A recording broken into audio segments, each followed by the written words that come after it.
Hi guys, welcome back to my YouTube channel that is Swapna's tutorial. So ನೀವೇನೋ ನನ್ನ ಚಾನಲ್ಗೆ subscribe ಆಗಿಲ್ಲ ಅಂದರೆ ಪ್ಲೀಸ್ ಸಬ್ಸ್ಕ್ರೈಬ್ ಆಗಿ, ವೀಡಿಯೋಸ್ನ ಲೈಕ್ ಮಾಡಿ, ಶೇರ್ ಮಾಡಿ, ಹಾಗೆ ಕಮೆಂಟ್ ಮಾಡಿ.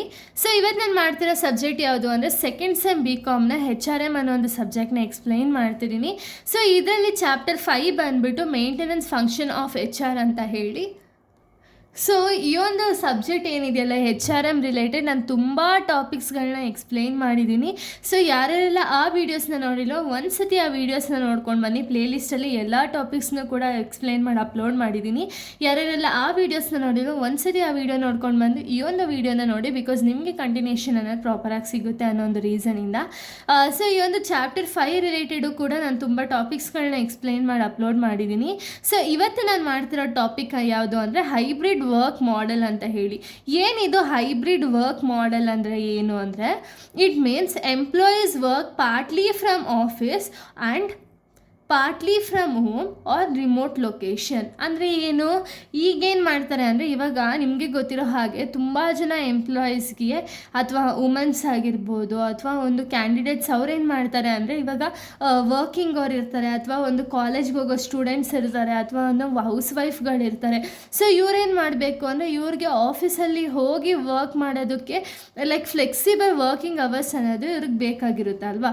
ವೆದರ್ ಆಫೀಸಲ್ಲಿ ಹೋಗಿ ವರ್ಕ್ ಮಾಡೋದು ಅಥವಾ ಒಂದು ಮನೆಯಿಂದನೇ ವರ್ಕ್ ಮಾಡೋದು ಅಥವಾ ರಿಮೋಟ್ ಏರಿಯಾಸ್ ಇತ್ತು ಅಂದರೆ ಅಲ್ಲಿಂದನೇ ವರ್ಕ್ ಫ್ರಮ್ ಹೋಮ್ ಅನ್ನೋದನ್ನ ಮಾಡೋದು. ಸೊ ಈ ಒಂದು ಆಪರ್ಚುನಿಟೀಸ್ ಅನ್ನೋದು ಯಾರು ಪ್ರೊವೈಡ್ ಮಾಡ್ತಾರೆ ಅಂದರೆ, ಆರ್ಗನೈಸೇಷನ್ ಅಥವಾ ಕಂಪನಿಯವರು ಪ್ರೊವೈಡ್ ಮಾಡ್ತಾರೆ. ಓಕೆನಾ. ಅಂದರೆ ಪಾರ್ಟ್ಲಿ ಅಂದರೆ ಇವಾಗ ಲೈಕ್ ಒಂದು 4 hours 5 hours ವರ್ಕ್ ಮಾಡೋದ್ರ ಮುಖಾಂತರ ಏನಾಗುತ್ತೆ ಅಂದರೆ ಎಂಪ್ಲಾಯೀಸು ಅವ್ರ ಅರ್ನಿಂಗ್ಸ್ ಅನ್ನೋದನ್ನ ಅರ್ನ್ ಮಾಡ್ಬೋದು. ವೆದರ್ ಏನು ಅಂದರೆ ಅವರು ಆಫೀಸಿಂದನೇ ಬಂದು ಪಾರ್ಟ್ಲಿ ವರ್ಕ್ ಮಾಡೋದು ಅಥವಾ ವರ್ಕ್ ಫ್ರಮ್ ಹೋಮ್ ಅನ್ನೋದನ್ನ ಮಾಡ್ಬೋದು ಅಥವಾ ರಿಮೋಟ್ ಲೊಕೇಶನಲ್ಲಿ ವರ್ಕ್ ಮಾಡ್ಬೋದು.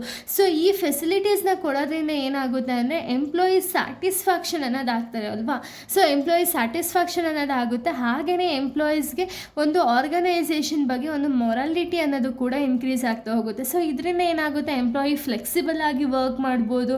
ಹಾಗೆ ಒಂದು ಕಮ್ಯುನಿಕೇಷನ್, ಇವನ್ ಎಂಪ್ಲಾಯೀಸ್ ಸ್ಯಾಟಿಸ್ಫ್ಯಾಕ್ಷನ್ ಅನ್ನೋದು ಆಗ್ತಾ ಹೋಗುತ್ತಲ್ವ ಈ ಒಂದು ಹೈಬ್ರಿಡ್ ವರ್ಕ್ ಮಾಡೆಲ್ಸಿಂದ. ಸೊ ನೋಡಿ ಏನೇನೆಲ್ಲ ಪಾಯಿಂಟ್ಸ್ ಇದೆ ಅಂತ ಹೇಳಿ ನಾವು ನೋಡೋದಾದರೆ, ಫಸ್ಟು ಫ್ಲೆಕ್ಸಿಬಿಲಿಟಿ ಅಂದರೆ ಏನು. ಸೊ ನಾನು ಆಗಲೇ ಹೇಳ್ದಂಗೆ ಎಂಪ್ಲಾಯೀಸ್ಗೆ ವರ್ಕ್ ಫ್ರಮ್ ಹೋಮ್ ಫೆಸಿಲಿಟೀಸ್ ಅನ್ನೋದಿರುತ್ತೆ ಅಥವಾ ಆಫೀಸಲ್ಲೇ ಪಾರ್ಟ್ಲಿ ಬಂದು ವರ್ಕ್ ಮಾಡೋ ಫೆಸಿಲಿಟಿ ಇರುತ್ತೆ. ಸೊ ಇದರಿಂದ ಏನು ಮಾಡ್ಬೋದು ಅಂದರೆ, ಎಂಪ್ಲಾಯಿ ವೆದರ್ ಅವ್ರ ಲೊಕೇಶನ್ನ ಚೂಸ್ ಮಾಡ್ಬೋದು. ನನಗೆ ಓಕೆ ನಾನು ಈ ಲೊಕೇಶನಲ್ಲಿ ಇದ್ದೀನಿ ಅಂದರೆ, ಈಗ ಎಕ್ಸಾಂಪಲ್ ನಾನು ವಿಜಯನಗರದಲ್ಲಿ ಇದ್ದೀನಿ ಅಂದರೆ ಇಲ್ಲಿಗೆ ನನಗೆ ಯಾವ ನಿಯರ್ ಬೈ ಪ್ಲೇಸ್ ಇದೆ ಅಥವಾ ಯಾವ ನಿಯರ್ ಬೈ ಔಟ್ಲೆಟ್ ಇದೆ ನಾನು ಅಲ್ಲಿ ಜಾಯ್ನ್ ಆಗ್ಬೋದು ಅಲ್ವಾ. ಇಲ್ಲ ಅಂದರೆ ನನಗೆ ವರ್ಕ್ ಫ್ರಮ್ ಹೋಮ್ ಆಪ್ಷನ್ ಅನ್ನೋದನ್ನ ತೊಗೋಬೋದು. ಇದರಿಂದ ಫ್ಲೆಕ್ಸಿಬಲ್ ಆಗಿ ವರ್ಕಿಂಗ್ ಅನ್ನೋದನ್ನ ಮಾಡ್ಬೋದು. ನೆಕ್ಸ್ಟ್ ಟೆಕ್ನಾಲಜಿ ಡಿಪೆಂಡೆನ್ಸ್ ಅಂದರೆ ಏನು, ಇವಾಗ ವರ್ಕ್ ಫ್ರಮ್ ಹೋಮ್ ಜಾಬ್ ಇತ್ತು ಅಂದರೆ, ಸೊ ವರ್ಕ್ ಫ್ರಮ್ ಹೋಮ್ ಅಂದರೆ ಏನಾಗುತ್ತೆ, ಇಲ್ಲಿ ಆನ್ಲೈನಲ್ಲೇ ವರ್ಕ್ ಅನ್ನೋದನ್ನ ಮಾಡ್ತಾರೆ ಅಲ್ವಾ. ಸೊ ಅದರಿಂದ ಏನಾಗುತ್ತೆ ಅಂದರೆ ಆನ್ಲೈನ್ ಕಮ್ಯುನಿಕೇಷನ್ ಅನ್ನೋದು ಕ್ರಿಯೇಟ್ ಆಗುತ್ತೆ. ಸೊ ಇವಾಗ ನಾವು ಡೈರೆಕ್ಟಲ್ಲಿ ಆಫೀಸಲ್ಲಿ ಇದ್ದೀವಿ ಅಂದರೆ ಆಫೀಸಲ್ಲಿ ಏನು ಮಾಡ್ಬೋದು ಅಂದರೆ ಎಂಪ್ಲಾಯೀಸು ಮ್ಯಾನೇಜರ್ ಜೊತೆಗೆ ಡೈರೆಕ್ಟಾಗಿ ಕಮ್ಯುನಿಕೇಷನ್ ಅನ್ನೋದನ್ನ ಮಾಡ್ಬೋದು. ಬಟ್ ಏನು ಈ ಒಂದು ಆಫ್ಲೈನಲ್ಲಿ ಅಥವಾ ಆನ್ಲೈನಲ್ಲಿ ನಾವು ಜಾಬ್ ಮಾಡೋದ್ರಿಂದ ಏನಾಗುತ್ತೆ ಅಂದರೆ ಆನ್ಲೈನ್ ಕಮ್ಯುನಿಕೇಷನ್ ಅನ್ನೋದನ್ನ ಮಾಡ್ತಾರೆ. ನೆಕ್ಸ್ಟು ಕಂಪ್ಲೀಟಾಗಿ ಒಂದು ಟೆಕ್ನಾಲಜಿ ಮೇಲೆ ಡಿಪೆಂಡ್ ಆಗಿರುತ್ತಲ್ವ. ಸೊ ಇವಾಗ ಒಂದು ವೆದರ್ ಮೀಟಿಂಗ್ ಅಟೆಂಡ್ ಮಾಡಬೇಕಾದ್ರೂ ಕೂಡ ವರ್ಚುವಲ್ ಆಗೇ ಮಾಡಬೇಕು. ಹಾಗೆ ಒಂದು ಏನೇ ಒಂದು ಡಿಸಿಷನ್ ತೊಗೋಬೇಕಾದ್ರೂ ಕೂಡ ವರ್ಚುವಲ್ ಆಗಿ ಕಮ್ಯುನಿಕೇಟ್ ಮಾಡ್ತಾರೆ. ಸೊ ಕಂಪ್ಲೀಟಾಗಿ ಟೆಕ್ನಾಲಜಿ ಡಿಪೆಂಡೆನ್ಸ್ ಅನ್ನೋದು ಆಗಿರುತ್ತೆ. ಓಕೆನಾ. ಇನ್ನು ನೆಕ್ಸ್ಟು ಪ್ರೊಡಕ್ಟಿವ್ ಚಾಲೆಂಜಸ್ ಅಂದರೆ ಏನು ಅಂದರೆ, managing employee productivity becomes difficult. ಯಾವ ರೀತಿ ಇದು ಡಿಫಿಕಲ್ಟ್ ಆಗುತ್ತೆ ಅಂದರೆ, ಇವಾಗ ವರ್ಕ್ ಫ್ರಮ್ ಹೋಮ್ ಅಥವಾ ರಿಮೋಟ್ ಏರಿಯಾದಲ್ಲಿ ಕೆಲಸ ಮಾಡ್ತಿದ್ದಾರೆ ಅಂದರೆ ಮ್ಯಾನೇಜರ್ಸ್ ಏನು ಮಾಡ್ತಾರೆ ಅಂದರೆ, ಯಾವಾಗಲೂ ಕೂಡ ಇವ್ರಿಗೆ ಒಂದು ಸ್ಟ್ರೆಸ್ ಅನ್ನೋದು ಕೊಡೋಕ್ಕಾಗಲ್ಲ ಅಲ್ವಾ. ಅಕಸ್ಮಾತ್ ಇವ್ರು ಸ್ಟ್ರೆಸ್ ಕೊಟ್ಟರೂ ಕೂಡ ಇವ್ರಿಗೆ ಒಂದು ಎಂಪ್ಲಾಯೀಸ್ಗೆ ಅಲ್ಲಿ ಕೆಲಸ ಮಾಡಬೇಕು ಅಂತ ಹೇಳಿ ಅವ್ರು ಎಷ್ಟೇ ಕೆಲಸ ಮಾಡಿದ್ರೂ ಕೂಡ ಒಂದು ಕಂಪನಿಗೆ ಎಷ್ಟು ವರ್ಕ್ ಆಗಬೇಕಿರುತ್ತಲ್ಲ ಅದು ಆಗಲ್ಲ. ಸೊ ಅದರಿಂದ ಏನಾಗುತ್ತೆ, ಪ್ರೊಡಕ್ಟಿವಿಟಿ ಅನ್ನೋದು ಕೂಡ ಡಿಕ್ರೀಸ್ ಆಗ್ತಾ ಹೋಗುತ್ತೆ ಅಲ್ವಾ.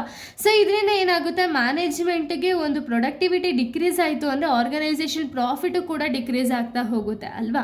ನೆಕ್ಸ್ಟ್ ಕಮ್ಯುನಿಕೇಷನ್ ಇಶ್ಯೂ ಅಂದರೆ ಏನು, remote work May reduces the direct interaction. ಅಂದರೆ ಏನು, ಇವಾಗ ವರ್ಕ್ ಫ್ರಮ್ ಹೋಮು ಇಲ್ಲೇ ಬ್ಯಾಂಗ್ಳೂರಲ್ಲಿದ್ದು ವರ್ಕ್ ಫ್ರಮ್ ಹೋಮ್ ಮಾಡ್ತಿದ್ದಾರೆ ಅಂದರೆ ಏನು ಇಶ್ಯೂ ಇಲ್ಲ, ಅವ್ರನ್ನ ಕರೆದಿದ ತಕ್ಷಣ ಆಫೀಸಿಗೆ ಬರ್ಬೋದು.